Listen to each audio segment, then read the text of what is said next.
All right, I will say as far as, and look, wow, our crew's ready to go. Look at these numbers. I discussed this yesterday about how if Clemson were to beat Alabama, right, over the last 30 games, the numbers for the Tigers and the Tide would be exactly the same. I didn't realize just how much similar these two programs have been in these sport categories anyway. But look at that, identical. I don't know if people would have guessed that, right?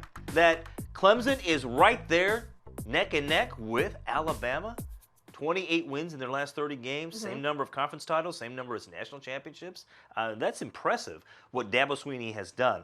I would say, and I had to project this, okay, so if I'm in real life, if I'm using my 13-year-old son Matthew, okay, if he were good enough to play Division I football and was being recruited by both Nick Saban and Dabo Swinney, I think what I would do is, and I'm trying to project this ahead, I'd probably go with Dabo right now, going with the 5 years ahead, because he's going to be 52 years old in 5 years. Nick Saban is going to be 70.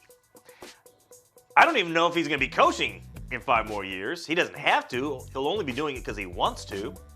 And not that anybody's going to push him out the door, but right. I think 4 or 5 more years beyond that, I don't know if Nick Saban's going to be coaching till he's 75, whereas I can see Dabo Swinney sitting through the entire college career of my son, right? So that's how I would look at it. So that's why I would pick Dabo Swinney. I read an interesting article about Nick Saban and his recruiting tactics in terms of how he has a piano in the front of his house or in his foyer. And when players come in, he talks about his humble beginnings, how he had very little to start out, but he ended up buying a piano that was beyond his means and working towards the ability to pay it back. And it's this story about where he basically came from nothing, like a lot of the players, how he can relate, even though now he's a multi-million-dollar coach. Interesting. I like that. I don't like it enough. I don't like it better than Dabo Swinney literally dabbing in the locker room. So if I had a kid who was going to play football, first of all, my kid's never going to play football because it's a dangerous sport. But if I did, Swinney's the coach to go with because he's the guy who's, he's grooving, man. All right.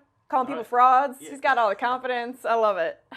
All right, so that's our answers. So Dabo and Dabo. So let us know your thoughts on that hashtag 120talk. I'm sure there are some Alabama fans. It's not trying to crush Saban, or we're not trying to be prisoners of the moment. I'm projecting it forward to 5 to 10 years from now.